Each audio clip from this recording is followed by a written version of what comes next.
Hi everyone! Welcome to a new episode of Bo's Slow English. In today's episode, I will be speaking at a normal pace, like a normal native English speaker. Normally, I speak slowly, so if you're new to my channel, this is how I normally speak. But today, I'm going to speak normally.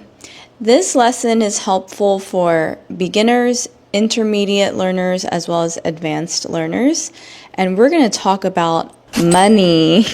This video topic was a special request from one of my subscribers.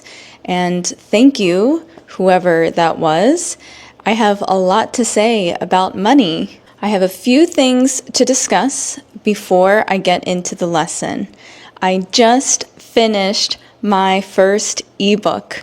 The ebook is all about phrasal verbs. Phrasal verbs are necessary to know if you want to sound like a native English speaker. There are 9 sections in the ebook.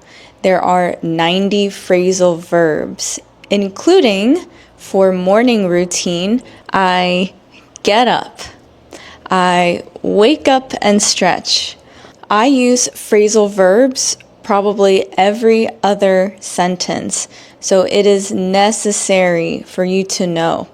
I do have a free version available, which goes over 10 phrasal verbs for morning routine.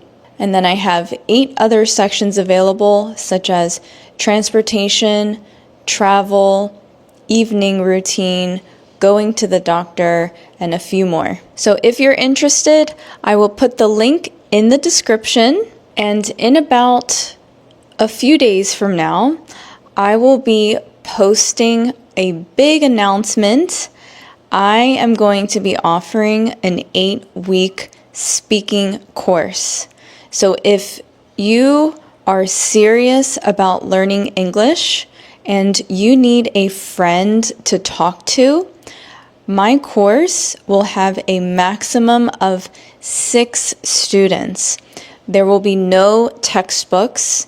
It will be casual. It'll be fun. And I will help you to go from shy to confident. So if you are struggling to build up your confidence when speaking English, this course is for you. When I publish the announcement, you'll see all the details on there, including the pricing, which I don't know yet. It will be 1 time a week, and I'm not sure how often I will offer this course, but for now, I know I want it to be 6 students so that it feels intimate. Intimate means private, and I can give you attention, and you will have time to speak amongst your 5 fellow peers. Also, I have a YouTube membership available.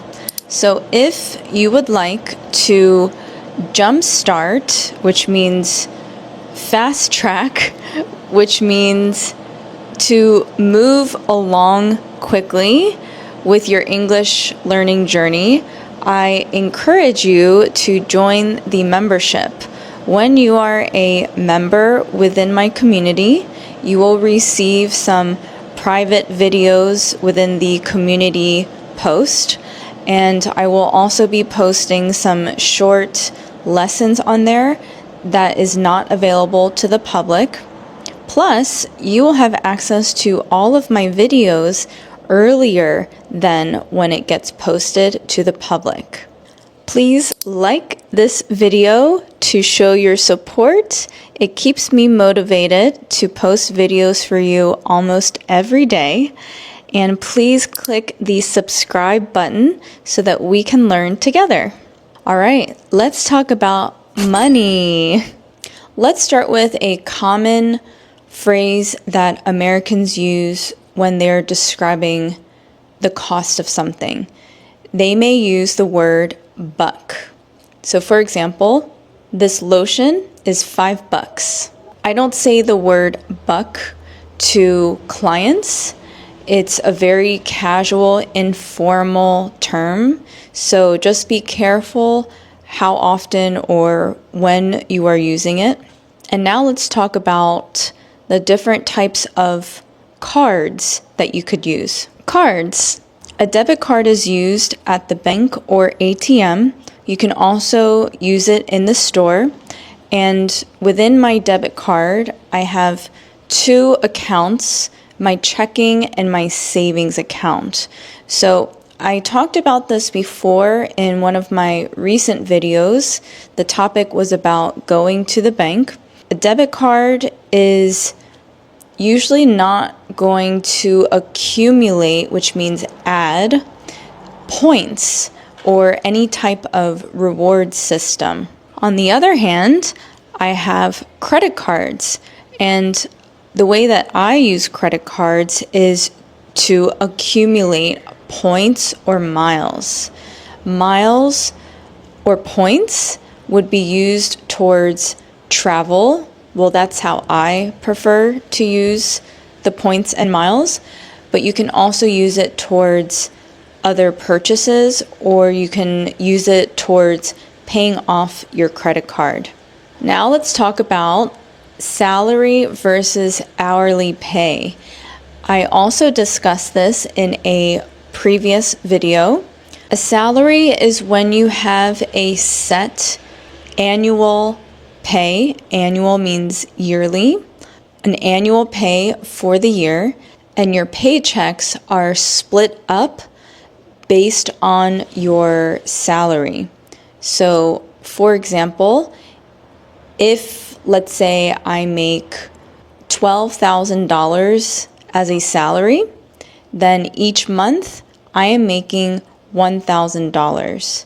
Usually in the US, if you're on salary or if you're just an employee in general, you will probably get paid twice per month. Usually, people who are on salary do not receive overtime pay. So if they work more than 8 hours per day, then they are not eligible, they are not able to or allowed to get additional pay for working past the 8 hours. Hourly pay requires employees to clock in and clock out. Clock in and clock out is when you record the time that you are working and the time when you're not working. Usually, hourly employees are eligible or are able to receive overtime pay. And overtime pay, usually in the United States, is time and a half. That's what it's called. So if I make $10 per hour, 10 is time and a half is 5, because 10 divided by 2 or half of 10 is 5. So if I work more than 8 hours, after the 8-hour mark, I will start to get paid $15 per hour. So that is called time and a half. I know when you're learning a foreign language, if you need to do math, it gets a little confusing. So $10 is the normal pay. This is just an example. And if you get overtime, you get 10 plus 5, and that's $15 per hour after 8 hours. Minimum wage. Who knows what minimum wage is? Minimum wage is when an employer is required to pay a minimum dollar amount to an employee. The amount is based on the state that you live in. And usually, about every year, the minimum wage increases, it goes up, because the cost of living goes up.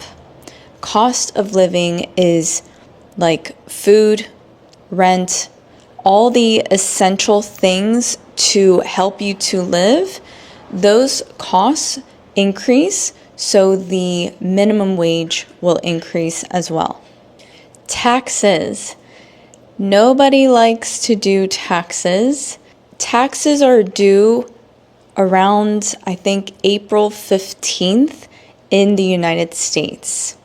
You can hire a CPA or an accountant to help you with your taxes if you have more complex or complicated taxes, or you can do it yourself through a software.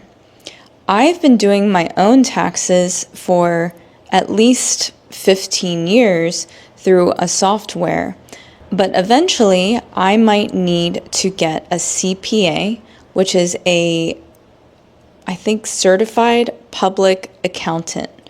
Let me verify that. What does CPA stand for? Yes, I was correct. CPA stands for Certified Public Accountant. Did you notice how I just said accountant? I didn't say accountant. I could say accountant, but if I'm speaking quickly, I'm going to say accountant. Paying taxes is just part of the responsibility of being a US citizen, but that goes for any country in the world, I believe. I think everyone in the world has to pay taxes. Rent. Let's talk about rent. Also, another topic I personally do not like because I am currently renting this condo or this apartment, and that means I am paying someone else's mortgage. My landlord owns this condo and I am paying to stay here, but I'm also paying his mortgage. A mortgage is like rent, but it's for a house that you purchase. I live in California, and there are many cities and counties within California that are expensive. When you look for an apartment, it may be difficult to find one that you like because you have to make sure that it's within your budget, and you have to make sure that you have all the amenities that you need. Amenities is like all the extra services that the building has to offer. Like, for example, we don't have many amenities here. We do have a pool that is never used. We don't have a gym here. We don't have a concierge, which is a front desk person. So my building does not have many amenities. You'll also want to find a place to live that is probably close to where you work so that you don't have to have a long commute from your house to your work and back. Our rent is due on the 1st of every month. We send the rent either through Zelle, which is an online money transfer app, or maybe we'll do Apple Pay. Apple Pay is through an iPhone, and it's similar to Zelle or Venmo, and it allows us to transfer money immediately. And since we're on the topic of rent, along with rent, we have bills to pay. Every time I pay a bill, it is so painful because I work so hard and then the money just poof, it goes away. In your country, how do you say poof? Like poof, be gone. I pay many bills. So we have electricity bills, which keeps the lights on, the lights. We have gas. Gas and electric are usually the same company. Gas is for our gas stove. We cook on the stove. We have the internet or internet. We have our phone bill. We also have to pay for the water. So lots and lots of bills. I'm done talking about bills. Now let's move on to budgeting. Let's talk about budgeting. Budgeting is when you save up some money for something. Budgeting can also mean that you are living within a certain cost range based on all the bills that you have to pay. It's important to save money. There's a term that Americans use called penny pinching. Do you know what a penny is? A penny is 1 cent. 1 cent. And the term penny pinching means that you are living frugally. Frugally is a fancy word for everything you do is done in a cheap way. So if you are eating lunch, you're not going to buy the $15 lunch. You're going to buy the cheaper lunch, maybe $5 lunch, because you're penny pinching, because you're doing your best to save. There are different types of savings accounts. We have short-term savings accounts, which means it's money that you can easily access. Long-term savings accounts, this is money that you can access, but you won't want to touch it unless you need to use it towards maybe a down payment on a house. We have retirement funds, such as 401k or IRA. We also have emergency funds. Emergency fund is usually just in case you get fired from your work or you get laid off, which means that it's a nice way of saying you got fired, honestly. So if you were to research how much money am I supposed to have saved for my emergency fund, it's a lot. Experts recommend that you take the total cost of your bills and everything you pay for in 1 month and multiply that by 3. So if in 1 month I have to pay rent, my bills, food, whatever, and let's say it's $100, then I need to have at least $300, maybe even $600, so double that, in order to be comfortable to live off of your emergency fund if you get fired. Louis wants to say hi. Come here, Louis. Come here. You want to say hi? He's sniffing the microphone. Do you know what sniffing is? That's sniffing. Come here. I can't let him sit on me right now because his nails are too long and they hurt. Everyone has different spending habits. Spending habits means that on a daily basis, you spend for things that you want and you spend for things that you need. So do I need this mouse? No, this is a want. Do I need food? Yes, food I need. Do I need a $30 lunch? No, that's a want. I just had a thought. Since we're on the topic of money and I'm just talking about it in general, if you go to a restaurant with a friend, you may split the bill. Split the bill is a good term to know because most times if you go eat with your friends, you or your friend will not take care of the entire bill. You will split the bill. So that means that you divide the bill into the number of people there are in your party. And when I say party, I don't mean party. I mean the group, your friends or your family or people within a group.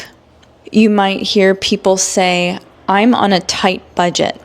Tight budget means that someone is trying to save money or they're trying to be penny pinchers and their budget is low or small. When I was in France traveling, and when I would get into a cab, I would ask the cab driver in French, do you accept card? Because some countries or cities may not accept card and would prefer cash. In America, you can use card everywhere. Cards are accepted everywhere. Usually cab drivers will ask you if you have cash, probably because they don't have to claim the cash when they file their taxes. Claim the cash means that they don't have to report it to the government. I've also talked about this in a previous video. Tipping. Tipping is done very often in the US. You will tip when you exit the cab. You may tip when you leave the restaurant. You may tip when you purchase a cup of coffee, because the hourly wage for these employees or workers is very low and they rely on tips to make a living. So it's probably a shock when someone from a country that does not practice tipping comes to America and they hear about the tipping policy is usually between 15% and 20% of their total bill. I know it sounds crazy, but that is the reality of living here in the United States. I always appreciated tips when I was a hairstylist. And I do facials sometimes, and sometimes I get tips. But a more professional, more luxury word for tip is gratuity. Gratuity. That's hard to say. Gratuity is the same thing as tip, but it's meant to use in a high-end setting, and high-end means luxury. I hope you learned something in today's lesson. Money is a very important topic to discuss.